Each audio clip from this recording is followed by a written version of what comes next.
मित्रांनो, माझ्या YouTube चॅनलमध्ये तुमचं पुन्हा एकदा स्वागत आहे। तर आजचा व्हिडिओ खूप खास असणार आहे। तर म्हणजे काही लोकांसाठी आजचा व्हिडिओ खूप खास असणार आहे, त्यामुळे हा व्हिडिओ शेवटपर्यंत नक्की बघा। ते ऋत्विक पण आता काय करतोय, आईला इंग्लिश वाचायला शिकवत आहे ऋत्विक इथे। पण त्याला किती आहे ते माहित नाही, पण तो आता आईला शिकवतोय। हे बघा, आईने आमच्या मराठी सोडून डायरेक्टली इंग्लिशचं पुस्तक घेतलंय आणि ऋत्विक आईला मदत करतोय, वर्ड्स वाचताय दोघं मिळून। बरी प्रगती आहे, खूप प्रगती आहे बिट्टूच्या अभ्यासामध्ये। स्वतः सोडून डायरेक्टली तो आईला वाचायला शिकवतोय, म्हणजे खूप मोठी प्रगती आहे। आजचा व्हिडिओ खास का आहे तर ॲक्च्युली ना मध्ये मी आमच्या घराचे काही पिक्स आहे ना माझ्या मैत्रिणीला शेअर केले होते। तर त्यावेळेला तिने मला विचारले होते की मी आमच्या घरामध्ये असे मिसमॅच टाईल्स का लावलेत। तर मध्ये मी होम टूरचा पण एक व्हिडिओ शेअर केला होता, कोणाच्या लक्षात आलं नसेल की ज्या आम्ही घरामध्ये आम्ही टाईल्स लावले आहेत, इवन किचन, बाथरूम, फ्लोरिंग सगळे टाईल्स मिसमॅच आहेत, सिमिलर टाईल्स नाही आहेत, थोडे डिफरंट आहेत। तर हे टाईल्स आम्ही का घेतले आणि कुठून घेतले, तर मी हे सांगणार आहे तुम्हाला आजच्या व्हिडिओमध्ये। तर व्हिडिओ शेवटपर्यंत नक्की बघा। तर ॲक्च्युली काय झालं की ज्या वेळेला आम्ही म्हणजे प्रत्येकजण ज्या वेळेला घर बांधायला सुरुवात करतात, त्यावेळेला प्रत्येकजण आपलं एक म्हणजे ठरवतं की अरे एवढ्या प्लॅनिंग करतं की एवढ्या अमाऊंटपर्यंत आपण घर बांधायचं। तर तसंच सेम प्लॅनिंग आम्ही सुद्धा केलं होतं की अशा एवढ्या बजेटमध्ये आम्ही घर बांधणार, पण तसं घडलं नाही। तर त्याच्या अपोजिट उलटं सगळं घडलं। म्हणजे जे घर बांधायला सुरुवात केली त्यानंतर घरामध्ये काही असे प्रॉब्लेम्स आले की त्यामुळे म्हणजे आम्हाला फायनान्शियली पण खूप लॉस झाला आणि इकडे आमच्या घराचं पण काम म्हणजे थांबलं। जे घर बांधायला नॉर्मली लोक 5-6 महिन्यात घर बांधतात किंवा जास्तीत जास्त 8-1 महिने लागतात, ते घर बांधण्यासाठी आम्हाला जवळजवळ 2 वर्ष गेली। ती उभ्या झाल्या होत्या, पण घरातली जी मेन आतली कामं होती ती बाकी होती। मग आणि आमच्याकडे बजेट पण आमचं ऑलमोस्ट संपलंच होतं। मग आता करणार काय, मग असं आपण मधून रिलेटिव्हकडून वगैरे थोडीफार अशी मदत घेऊन आम्ही काय केलं की मेन आधी कामं पूर्ण करायचं ठरवलं। तर आम्ही पहिलं प्लंबिंग काम पूर्ण केलं, त्यानंतर लाईट फिटिंग केलं, त्यानंतर हे 2 जर कामं झाली, त्याच्यानंतर आलं टाईल्स लावणं आम्ही पेंडिंग ठेवलं, कारण का ते खूप म्हणजे त्याचं बजेट काढलं तर ते खूप जास्त होतं। आम्ही ज्या वेळेला आमचं हे 1400 स्क्वेअर फूटचं पूर्ण घर तयार झालं आहे, तर 1400 स्क्वेअर फूटचं किचन, बाथरूम, फ्लोरिंगचं आम्ही कोटेशन काढलं तर जवळजवळ आम्हाला ते 2 लाखापर्यंत टाईल्स जात होत्या आणि ते मजुरी वेगळी वर्कर्सची। मग हे सगळं मिळून जवळजवळ 3 लाखापर्यंत जात होतं आमचं। मग आता करणार काय, एक मिस्टर आहेत राजेश, त्यांचा एक मित्र आहे, त्यांचं फर्निचरचं शॉप आहे। तर त्यांनी आम्हाला एक आयडिया सजेस्ट केली की त्यांनी त्यांच्या शॉपला म्हणजे ज्या टाईल्स लावल्या होत्या त्या अशाच मिसमॅच टाईल्स होत्या आमच्यासारख्या, तर त्यांनी ना अशा होलसेल शॉपमधून लॉटमध्ये घेतल्या होत्या। म्हणजे जे होलसेल दुकानं असतात त्यांच्याकडे हे एक ऑप्शन असतं की म्हणजे काही टाईल्स असतात की जे बल्कमध्ये ती लोकं परचेस करतात, पण ज्यावेळेला विकताना काही टाईल्स विकल्या जातात, काहींची डिझाईन म्हणजे थोडीशी वेगळी असते, त्यामुळे काही लोकांना ते आवडत नाही। मग किंवा एका बाजूने वगैरे थोडंसं क्रॅक असेल तर आपण पण वस्तू घेताना बघूनच घेतो, तसं ते त्यामुळे पण एखाद्या वेळेस त्यांच्याकडे ती वस्तू पेंडिंग राहते असं। म्हणजे त्यांच्याकडे भरपूर साऱ्या टाईल्स होत्या आणि असं नाही की त्या टाईल्स खराब होत्या किंवा तुटक्या फुटक्या होत्या, असं नव्हत्या। ज्या फ्लोरिंगच्या टाईल्स होती बॉक्स टू बॉक्स पण होते, पण खूप म्हणजे माहीत नाही त्यांच्या एवढ्या का विकल्या गेल्या नाही काय वगैरे।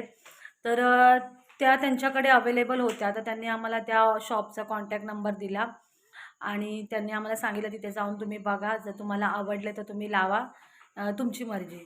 तर आम्ही तिथे शॉपमध्ये गेलो, ते सगळे आम्ही टाईल्स बघितले त्यांच्या गोडाऊनमध्ये वगैरे जाऊन, तर आम्हाला ते टाईल्स आवडले। असे काय खराब नव्हते, फक्त इतकंच की आम्हाला ते सॉर्ट करावे लागणार होते। फक्त जे किचन आणि बाथरूमच्या ज्या टाईल्स होत्या त्या पॅक टू पॅक पीस नव्हत्या, त्या सुट्ट्या पीस होत्या। त्या जरा आम्हाला खूप म्हणजे अरेंज करताना सॉर्ट करताना खूप प्रॉब्लेम्स झाले, तर त्या आम्ही परचेस केल्या। तर आम्हाला जवळजवळ आमचं जे 3 लाखाचं बजेट होतं ते आमचं जेमतेम 80,000मध्ये म्हणजे 80,000मध्ये आमचं झालं। म्हणजे मजुरी पण आम्हाला ना म्हणजे एक आमच्या ओळखीने जे टाईल्स लावणार आहे ते लकीली आम्हाला ते पण चांगले मिळाले, त्यांनी आम्हाला खूप कमी ह्याच्यामध्ये टाईल्स लावून दिल्या। तर सगळं म्हणजे 1400 स्क्वेअर फूटचा बाथरूम, किचन कट्टा वगैरे सगळं पकडून आमचं 80 ते 90 हजारामध्ये सगळं पूर्ण झालं. इवन आम्ही जे स्टेअर्ससाठी पण आम्ही ज्या ग्रेनाईट लागतं ते पण त्यामध्ये इन्क्लुडिंग आमचं पूर्ण 80 हजारामध्ये पूर्ण आमचं घर रेडी झालं होतं. आमच्या घराच्या पूर्ण टाईल्स दाखवते तुम्हाला, बघा दिसत असतील. तिथूनच दाखवते तुम्हाला. हे सर्व टाईल्स बघा वेगळे वेगळे आहेत, सेम टाईल्स नाही आहेत. त्यानंतर सुद्धा आम्ही काय केले, जे म्हणजे कसं इथे आज धूळ वगैरे बसते तर आपल्याला पुसता वगैरे येईल, त्यामुळे त्या हिशोबाने आमच्याकडे खूप सारे शिल्लक राहिले होते टाईल्स पूर्ण घरामध्ये लावून, तर आम्ही इथे सगळे लावून टाकले असे. तर तुम्हाला आहे बघा हे जे टाईल्स आहेत इथे बघा. आता हे जे टाईल्स तुम्हाला दिसत असतील हे ॲक्च्युली 8 पीस आहेत ना. तिथे ऋत्विकची गाडी आहे ते पूर्ण व्हाईट आहे आणि तिथून इथपर्यंत जे टाईल्स आम्ही आधी लावल्यात हे आम्ही सॉर्ट करून 8 पीस आम्हाला हे असे मिळाले. तर हे 8 पीस आम्ही पहिले अरेंज करून इथे लावले. त्यानंतर थोडेसे जे मॅट फिनिशिंगमध्ये व्हाईट होते ते आम्ही असे कोपऱ्यामध्ये अरेंज केले, कारण का तिथे कसं आमचा सोफा येणार होता कोच, तर ते त्याच्या खाली झाकून गेलं असतं. तर ते कोपऱ्यामध्ये जे लावलं आहे ते मॅट फिनिशिंग व्हाईटमध्ये, हे थोडंसं फिनिशिंग आहे. तर इथे कोच वगैरे येतो त्यामुळे ते काय एवढं दिसण्यात येणार नाही वगैरे असं. तर इथे पण बघाल तुम्ही तर या 2 सिमिलर टाईल्स आहेत, ही थोडी वेगळी आहे. इथे पण बघा ही व्हाईट आहे, ही पूर्ण व्हाईट आहे. डिझाईनमध्ये थोडा फरक आहे. ऋत्विक उठ. नंतर इथे बघा इथून आम्ही किचनमध्ये काय केलं आहे की जे ऑफ व्हाईट कलरमध्ये होतं ते ऑफ व्हाईट कलर आम्ही इथे किचनमध्ये आणि हा बाजूचा रूम आहे तिथे आणि इथे किचनमध्ये आम्ही ऑफ व्हाईट कलरमध्ये लावलेत. आणि त्यानंतर किचनला पण बघा आम्ही कसं केलं आहे की या सगळ्या आम्ही सॉर्ट केल्या आहेत. जास्त करून आम्ही जे आम्हाला म्हणजे मिळाले होते ना टाईल्स, त्यामध्ये असे कब्बशीच्या डिझाईनचे जास्त होते. तर त्या आम्ही त्यातल्या त्यात आम्हाला जी डिझाईन एकदम छान वाटत होती ती आम्ही असं सांगितले लावायला. या सगळ्या सेम लाईनमध्ये. इथे थोडी क्रॅक झालं कारण का ते फिटिंग करताना त्यांच्याकडून ते थोडंसं हे झालं, नाही ती पण चांगली होती. इथे पण बघा ही पूर्ण लाईन आम्हाला सेम मिळाल्यात, मग ती एक लाईन आम्ही ती सेम केली. इथे पण थोड्या वेगळ्या वेगळ्या आहेत बघा. त्यानंतर खाली इथे मध्ये फ्रूट्स लावायला सांगितलं, त्याच्यानंतर त्याच्या बाजूची थोडी वेगळी डिझाईन आहे, इथे फ्रूट्स परत ते सेम. त्यानंतर इथे असं खाली पण बघा ही थोडी डिझाईनमध्ये तुम्हाला दिसत असेल, ही प्लेन, परत इथे थोडी डिझाईन म्हणजे, आणि त्याच्यानंतर ही अशी. ह्या टाईल्स अशा बघा तुम्हाला बघून असं वाटणारच की नाही की ह्या टाईल्स म्हणजे असं आम्ही लॉटमध्ये वगैरे परचेस केल्यात.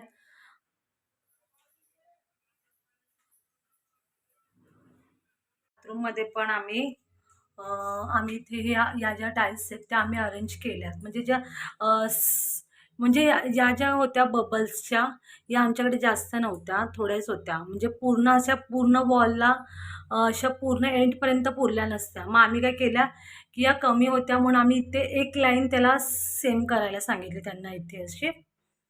आणि त्यानंतर इथे बघा ही या वॉलला पूर्णपणे असं म्हणजे पूर्ण बबल्स लावायला सांगितले इथपर्यंत असे एक लाईन पूर्ण असे बबल्स. त्यानंतर त्याच्या बाजूला तुम्ही पाहाल इकडे पण हे बबल्सचे थोडे वेगळे आहेत असे. त्यानंतर खाली आम्ही इथे असा वुडन कलरच्या ज्या होत्या त्या आम्ही इथे लावल्यात, एक लाईन ती वुडनची केली.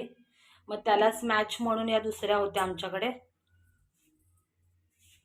घराच्या बाहेर इथे या थोड्या ऑफ व्हाईट आहे, पण या फिनिशिंग नाही, मॅट फिनिशिंग आम्ही इथे लावल्यात, कारण का कोणाचा पाय बी स्लिप झाला पाणी सांडलं तर मग इथे, त्यामुळे आम्ही इथे ऑफ व्हाईट कलर लावला आहे थोडा.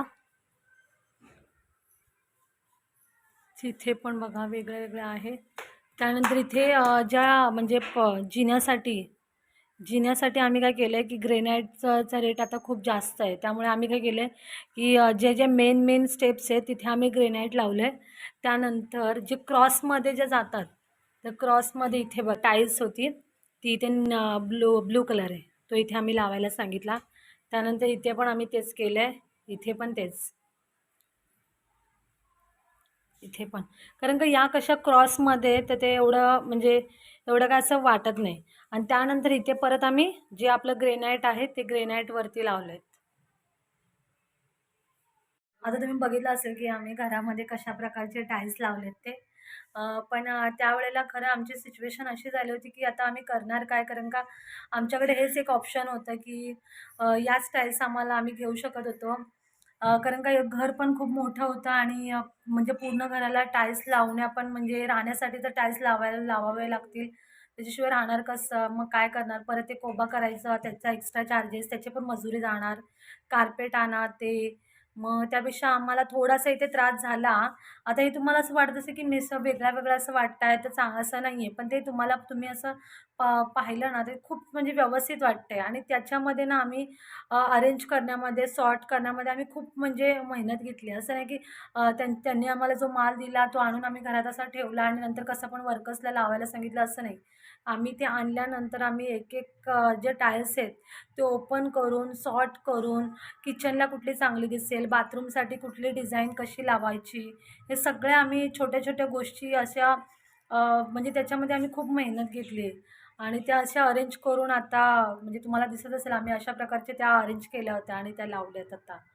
तर जी होलसेल दुकानं असतात ना, त्यांच्याकडे म्हणजे असे लॉटचा माल म्हणजे शिल्लक खूप म्हणजे राहिलेल्या वगैरे टाईल्स असतात. तर कोणी नवीन घर बांधणारं असेल आणि आमच्यासारखं त्यांचं असं सिच्युएशन त्यांच्यावर आली असेल किंवा त्यांना प्रॉब्लेम असेल. घर बांधताना म्हणजे खूप सारे प्रॉब्लेम्स येतात. अ, आपण सांगू शकत नाही आणि आपण जे प्लॅनिंग करतो त्याच्यापेक्षा पण जास्त खर्च होतो आणि त्याच्यामुळे म्हणजे काही गोष्टी करण्यासाठी आपल्याला पैसे नंतर शेवटला उरतच नाही असं. तर हे एक चांगलं आहे, की जर समजा कुणाला असेल टाईल्स घ्यायचे असेल, तर होलसेल दुकानामध्ये तुम्ही चौकशी करू शकता. तिथे अशा लॉटचा माल वगैरे असं शिल्लक असतात टाईल्स आणि असं नाही, की तुम्ही जाऊन ते तुम्हाला म्हणणार आधी तुम्ही पाहू शकता. जर तुम्हाला व्यवस्थित वाटले, चांगल्या वाटल्या, तर तुम्ही घ्या. जर नाही वाटलं तर मग ठीक आहे, आपण नंतर चांगल्या पण लावू शकतो वगैरे अशा. आणि या काही वाईट नाही आहे. तुम्ही पाहिलं, की एकदम व्यवस्थित आहेत. फक्त कशा वेगळ्या-वेगळ्या आहेत, त्या थोड्याशा तुम्हाला अरेंज कराव्या लागतील इतकंच. तर माझा व्हिडिओ तुम्हाला कसा वाटला? जर तुम्हाला व्हिडिओ आवडला असेल, तर प्लीज माझ्या व्हिडिओला लाईक करा आणि सबस्क्राईब करायला विसरू नका. तर पुन्हा भेटू नेक्स्ट व्हिडिओमध्ये. Bye bye.